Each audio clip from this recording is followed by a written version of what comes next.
మొయ్యబడిన తలుపుల ద్వారా కూడా దేవుడు పనిచేస్తాడు అని గత 2 వారాల క్రితం ఒక వాక్యం మనం విన్నాం. సాతానుగాడు తలుపులు మూస్తే దేవుడు ప్రాకారాలు తెరుస్తాడు. ఆమేన్. దేవుడు తెరిచిన తలుపులను ఎవ్వడు మొయ్యలేడు. ఒకసారి దేవుడు తలుపులు తెరిస్తే ప్రపంచమంతా ఏకమై తలుపులు మూసిన దేవుడు తెరిచిన తలుపులను ఎవ్వడు మొయ్యలేడు అనే వాక్యం చెప్తూ యోహాను సువార్తలో తోమా గారి గూర్చి చదివే వరకు వచ్చి ఆపేయటం జరిగింది. ఆ తర్వాత 2 వారాలు శుద్ధీకరణ మీటింగ్స్లో ఈ వర్తమానం అందించలేకపోయాను. మంచిది, ఈరోజు ఆ మిగిలిన భాగాన్ని ధ్యానించుదాం. యోహాను సువార్త 20వ అధ్యాయం 24వ వచనం నుంచి, యోహాను సువార్త 20వ అధ్యాయం 24వ వచనం నుంచి 28వ వచనం వరకు, 29వ వచనం వరకు నాతో కలిసి అందరూ చెప్పండి. యేసు వచ్చినప్పుడు 12 మందిలో ఒకడైన దిదుమ అనబడిన తోమా వారితో లేకపోయిన గనుక తక్కిన శిష్యులు మేము ప్రభువును చూచితిమని అతనితో చెప్పగా, అతడు నేను ఆయన చేతులలో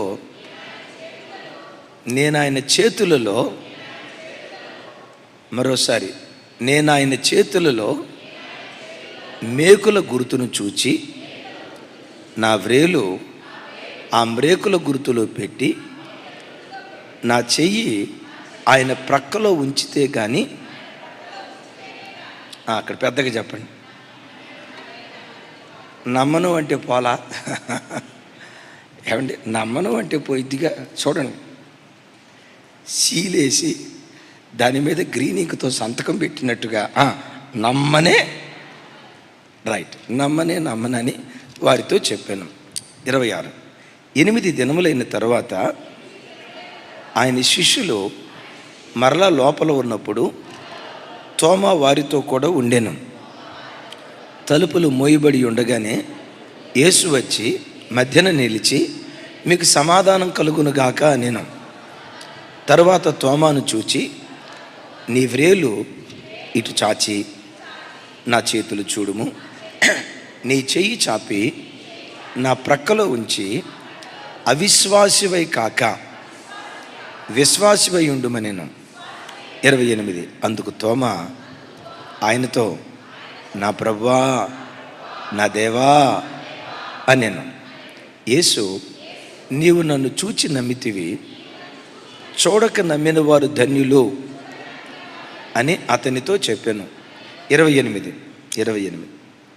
క్రొత్త నిబంధన అంతటికి ఈ 28వ వచనం కిరీటం లాంటిది.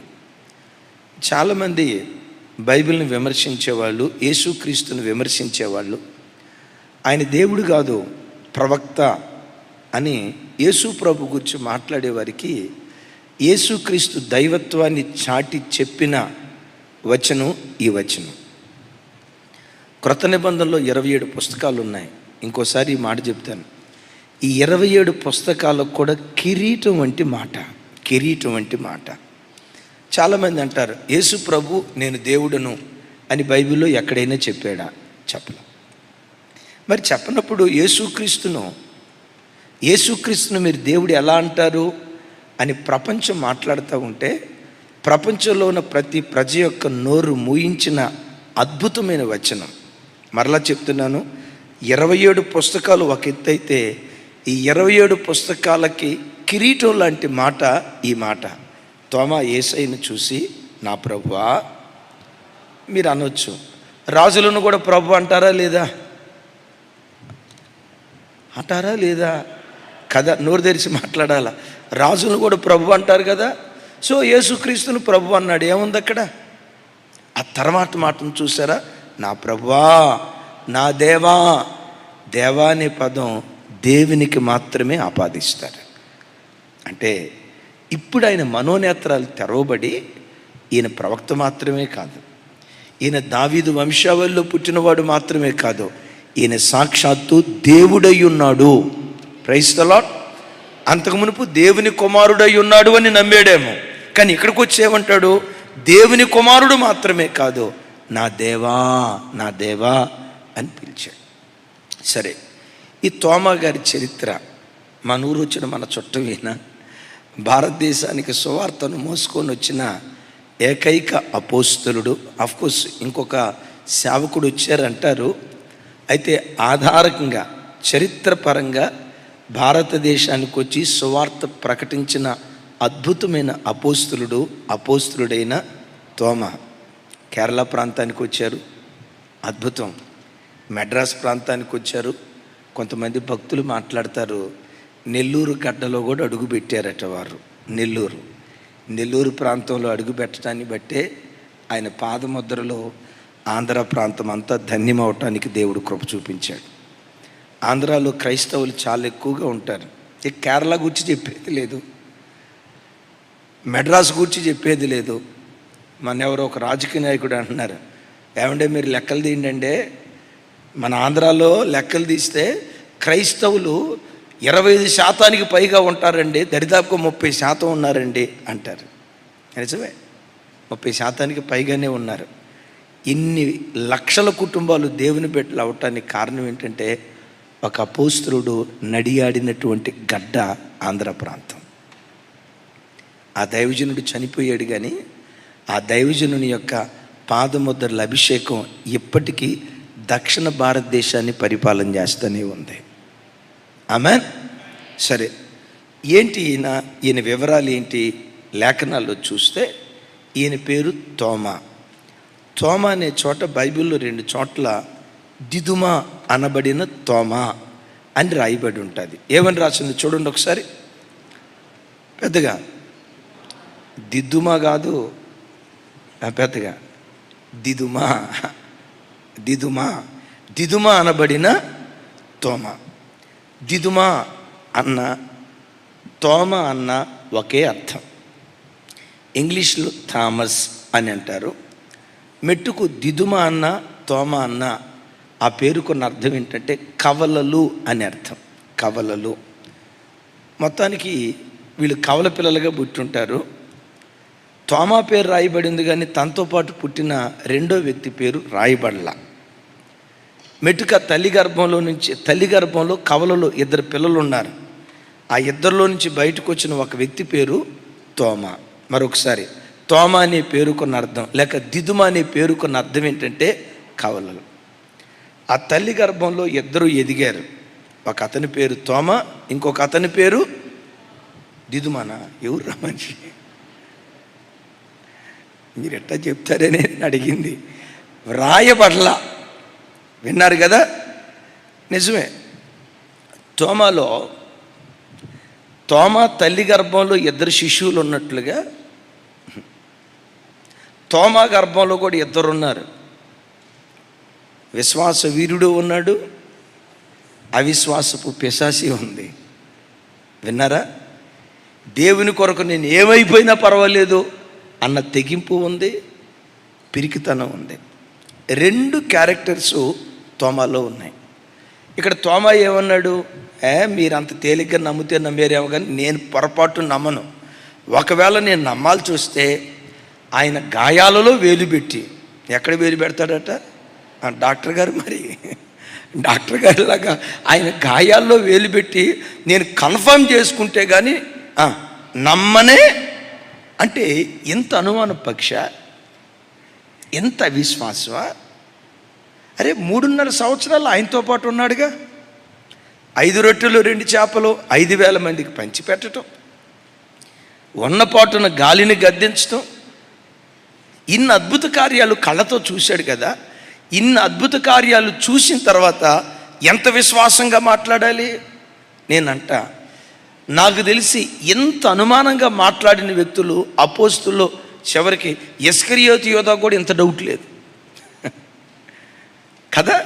మరి ఇంత కళ్ళతో చూసిన ఈ వ్యక్తి ఎలా మాట్లాడాడు మీరు అనొచ్చు. అన్నయ్య, ప్రారంభం నుంచి ఆయనకి అట్లాగే డౌట్ ఉండి ఉండొచ్చు అన్నయ్య, అట్లాగే అనుమానం ఉండి ఉండొచ్చు అన్నయ్య, పిరికోడు అనుకుంటా అని అంటారా? ఒకసారి ఏమంటాడో తెలుసా? చూడండి ఆ మాట. యోహాను సువార్త ఇవన్నీ ఎక్కువ యోహాను సువార్తలోనే ఉంటాయి. 11వ అధ్యాయం 16వ వచనం.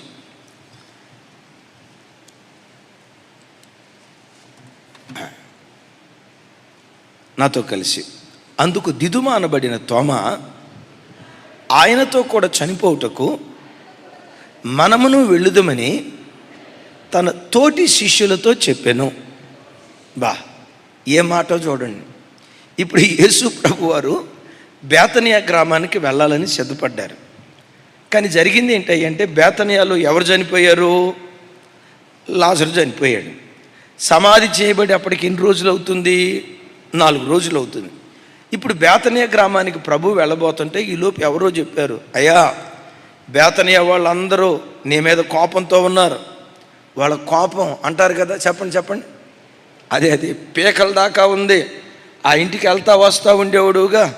ఆ ఇంట్లో యవనబ్బాయి చచ్చిపోతే ఆయన అడుగుపెట్టాడు చచ్చిపోయాడు అని నీ మీద చాలా కోపంగా ఉన్నారు. ఆ గ్రామానికి వెళ్తే రాళ్ళు తీసుకొని నిన్ను కొట్టి చంపుతారు అని అంటూ ఉంటే ఈలోపు కొంతమంది శిష్యులు భయపడుతూ ఉన్నారు. అప్పుడు తోమా ఏమన్నాడు తెలుసా? ఏంటో యేసయ్యతో పాటు మనం వెళ్దాం. వరే చచ్చిపోతాం ఎవరో నాయన. ఏమన్నాడు? ఈయనతో పాటు చనిపోవటానికి కూడా మేము సిద్ధమే అన్నాడు. ఏమన్నాడు? ఇప్పుడు ఆయన విశ్వాసం ఎక్కడుంది? ఆకాశం అంత ఎత్తులో ఉంది. యోహాను సువార్త 20వ అధ్యాయంలో ఆయన విశ్వాసం ఎక్కడుంది? పాతాళం అంత లోతులో ఉంది. ఇక్కడ ఒక మంచి మాట చెప్తా. నాలోను మీలోను ప్రతి ఒక్కరిలో ఈ శిశువులు ఎప్పుడు కొట్లాడుకుంటూనే ఉంటారు. ఒకటి శరీరము, రెండవది ఆత్మ. రెబెక్కమ్మ గర్భంలో 2 శిశువులు ఉన్నారే, విన్నారా? తామారు గర్భంలో 2 శిశువులు ఉన్నారే, వాళ్ళిద్దరి గర్భంలో ఉన్న శిశువులు ఎలా కొట్లాడుకుంటూ ఉంటారో, నీవు నేను చనిపోయే ఆఖరి క్షణం వరకు శరీరమునకు విరోధంగా ఆత్మ, ఆత్మకు విరోధంగా శరీరం, ఇవి ఎప్పుడు నిరంతరం పోరాడుతూనే ఉంటాయి, యుద్ధం చేస్తూనే ఉంటాయి. ఒకసారి నువ్వు రక్షించబడి 20 సంవత్సరాలు అవుతుంది అనుకో. ఈ 20 సంవత్సరాల నీ ఆత్మీయ జీవితాన్ని ఒకసారి గ్రాఫ్ గీస్తే శిఖరానికి వెళ్ళిన దినాలు ఉంటాయి. పౌలు ఎంత భక్తిగా బ్రతికాడో అంతకు మించి భక్తిగా బ్రతికిన దినాలు నీ జీవితంలో ఉంటాయి. తోమా ఎంత అనుమానంగా మాట్లాడాడో అంత దిగజారిన పరిస్థితి కూడా మన జీవితంలో ఉంటుంది. ప్రకాష్ గారు చెప్తూ ఉన్నారు ఆ మధ్య, నేను ఒక షార్ట్ వింటే, బాప్తిస్మం తీసుకున్న తర్వాత పోరాటాలు ఎదురవుతూ ఉంటే దేవుని దగ్గర ఏడ్చాడట.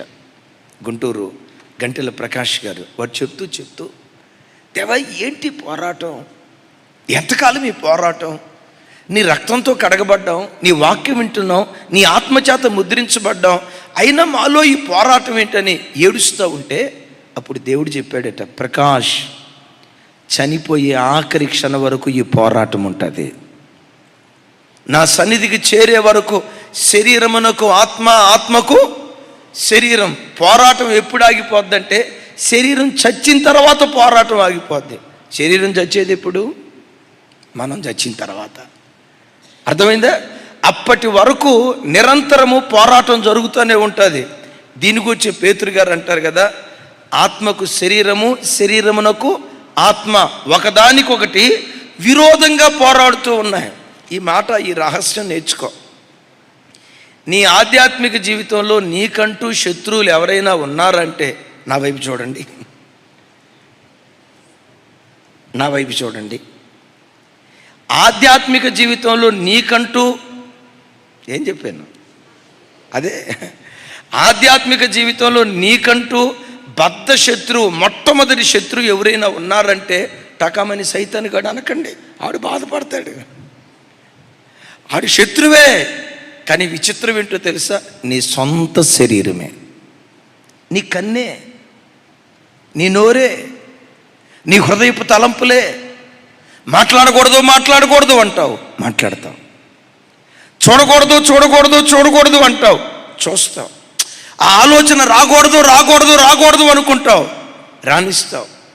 నిద్ర చంపుకోవాలి, ప్రార్థించాలి, చచ్చే వరకు అనుకుంటూనే ఉంటావు. కానీ నిద్రపోతూనే ఉంటావు, ప్రార్థన తగ్గిస్తూ ఉంటావు. విన్నారు ఈ మాట? నిరంతరము ఆధ్యాత్మిక జీవితంలో పోరాటం.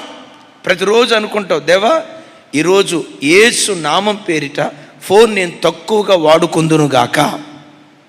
ఏనా ఆమెనా ఒక్కడు కూడా. ఆ తర్వాత ఏం బాంబు పడదు ఇక్కడ. యేసు నామములో అస్సలు ఫోన్ మాట్లాడేటప్పుడే వాడుకుంటా, ఆ తర్వాత దాన్ని ముట్టుకోనుగా అని అనుకుంటానే ఉంటావు, ముట్టుకుంటానే ఉంటావు. ఎందుకో చెప్పమంటారా? చనిపోయే ఆఖరి క్షణం వరకు శరీరమునకు ఆత్మ, ఆత్మకు శరీరం, ఈ రెండిటి మధ్య పోరాటం. ఇంకో మాట చెప్తా, ఈ రెండు సింహాలే అనండి ఒకసారి. ఈ రెండు సింహాలే, ఇంకోసారి చెప్పండి, వినపడలా. ఈ రెండు సింహాలే. ఏది? శరీరం సింహమే, ఆత్మ సింహమే. ఈ రెండు దిగ్గజాలు మామూలు కాదు. ఆత్మకు ఆత్మే, శరీరానికి శరీరమే. ఈ రెండు దిగ్గజాలు, ఈ రెండు దిగ్గజాల మధ్యలో నిరంతరం పోరాటం జరుగుతుంది. అయితే ఒకటి, ఎవరిని గెలిపించాలో, దేన్ని గెలిపించాలో అది మాత్రం నీ చేతిలో ఉంది. ఎట్లా? రెండు సింహాలను నీకు ఇచ్చారు. ఒకటి శరీరము, రెండవది ఆత్మ. వాటి పేర్లు, పెద్దాని పేరేంటి చెప్పండి? పెద్దది శరీరం, ఆత్మ కాదు. పెద్దది ఏసావు పెద్దోడా, యాకోబు పెద్దోడా? గమనించండి. ఒక పులి పేరు, ఒక సింహం పేరేమో శరీరం, దాని పేరు శరీరం. రెండవ దాని పేరు ఆత్మ. ఈ రెండు సింహాలను పెంచమని చెప్పారు. ఇప్పుడు ఈ రెండు సింహాల్లో రోజు ఆత్మ అనే సింహానికి మాంసం వేసావు, చికెన్ పీసులు వేసావు, లెగ్ పీసులు వేసావు, పెద్దదాన్ని వేసావు, చిన్నదాన్ని వేసావు. ఎన్ని రకాలైన మాంసాలు ఉన్నాయో రోజు దానికి మాంసం వేస్తూ ఉన్నాం. ఇప్పుడు రోజు మాంసం తిని ఆత్మ అనే సింహం ఏమైపోద్ది? బలమైపోద్ది. ఈ సింహం ఉంది చూసారా, మొదటి సింహం, దాన్ని రోజు ఎండగడుతున్నావు. అయితే రోజు నువ్వు ఎంతగా ఎండగట్టినా, నువ్వు అన్నం వేయకపోయినా, ఆహారం వేయకపోయినా వాడికి వేసేవాడు ఒకడు ఉన్నాడు. ఎవరికి? శరీరం అనే సింహానికి ఆహారం వేసే లోకం ఉంది, పాపపు లోకం ఉంది. అప్పుడప్పుడు చిన్న మాంసం కంటే వేస్తున్నారు. ఎవడు? సైతాను గడి వేస్తున్నాడు. ఇప్పుడు గమనించండి, మొదటి సింహాన్ని ఎండగట్టావు, రెండవ సింహానికి రోజు పోషించావు, శ్రేష్టమైన భోజన పదార్థాలతో రెండవ సింహాన్ని పోషించావు. అయిపోయింది. పోటీ నియమించేది ఇది. 2 సంవత్సరాల తర్వాత ఆ రెండింటి మధ్య యుద్ధం. ఏది గెలిచిద్ది? ఏది గెలిచిద్దండి? రెండు సింహాలే. దేన్ని పోషిస్తావో అది బలపడిద్ది, దేన్ని ఎండగడతావో అది క్షీణిస్తుంది. ఆధ్యాత్మికంగా ఈ ఆత్మీయ పోరాటంలో నువ్వు గెలవాలంటే నీ అంతరంగ పురుషుడు బలపడేటట్లుగా పదే వాక్యం ధ్యానించటం, పదే దేవుని సన్నిధిలో మోకరించటం, పదే ప్రార్థన చేసుకోవటం, పదే ఎప్పుడు అవకాశం దొరికిద్దా సంఘానికి వెళ్దాం, పదే దేవుని మందిరంలో కూర్చుందాం, దేవుని వాక్యం విందామని ఆత్మను పోషించే ఆత్మీయమైన వాటి చేత ఎప్పుడైతే నిన్ను నింపుకుంటావో, శరీరానికి ఆత్మకు జరిగే పోరాటంలో అంతరంగ పురుషుడు గెలవటానికి దేవుడు కృప చూపిస్తాడు. బాహ్య పురుషుడిని ఏం చేయాలి? ఇందాక ఒక మాట చెప్పే కదా, అదే పెద్దగా చెప్పాలి. బాహ్య పురుషుని ఏం చేయాలి? ఎండగట్టాలి. ఈ మొదటి సింహాన్ని ఎండగడితే, దీన్ని ఎండగట్టేది ఏంటి? ఫోన్ చూడను. ఫోన్ దీనికి పెద్ద ఆహారం. వాక్యం వరకే వింటా, అది అంతరంగ పురుషునికి బలమైన ఆహారం. వాక్యంతో పాటు కాస్త అవి కూడా చూడాలి కదా, లోకం అన్న తర్వాత కాస్త కొంచెం అటు ఇటు ఉండాలి కదా అని గమనించండి. చూడకూడనివి చూసావనుకో, ఈ బాహ్య పురుషుడు బలపరచబట్టం ప్రారంభిస్తాడు. నేనంట రెండు సింహాలే, రెండు మన లోపట ఉన్నాయి. దేన్ని బలపరుచుకోవాలో అది నీ చేతిలో ఉంటుంది. Praise the Lord. ఆ తల్లి గర్భంలో కవలలు ఉన్నట్లుగా, రెబెకా గర్భంలో కవలలు ఉన్నట్లుగా, చెప్పండి, మనందరి గర్భంలో ఎవరున్నారు? ఎవరా కవలలో? శరీరము, ఆత్మ. చనిపోయే వరకు ఈ పోరాటం జరుగుతూ ఉంటుంది. సరే, ఇక్కడ ఇందాకేమో ఎక్కడ? యోహాను సువార్త 11వ అధ్యాయంలో ఆయనతో పాటు చావటానికి కూడా సిద్ధం అన్నాడు. ఈడకొచ్చేమన్నాడు, నేను నమ్మనన్నాడు. అక్కడేమో పీక్లో ఉంది విశ్వాసం, ఇక్కడేమో పాతాళంలో ఉంది తన విశ్వాసపు స్థాయి. ఎందుకు ఇక్కడ దిగజారిపోయింది? అక్కడేమో ప్రభుతో ఉన్నాడు, అపోస్తలులతో ఉన్నాడు. విన్నారా? ఈడకు వచ్చేసరికి యేసు ప్రభు ఆ మేడగది మీదకి వచ్చినప్పుడు 10 మంది అపోస్తలులు ఉన్నారు కానీ ఎవరు లేరు. అంటే ఏ సహవాసాన్ని వదిలిపెట్టాడు? తన అంతరంగ పురుషుని బలపరిచే ఆ సహవాసాన్ని వదిలిపెట్టాడు కనుక బలహీనుడైపోయాడు. చూడండి ఇంకొకసారి ఆ మాట.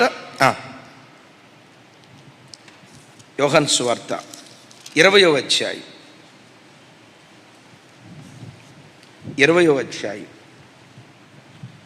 24-25 వచనాలు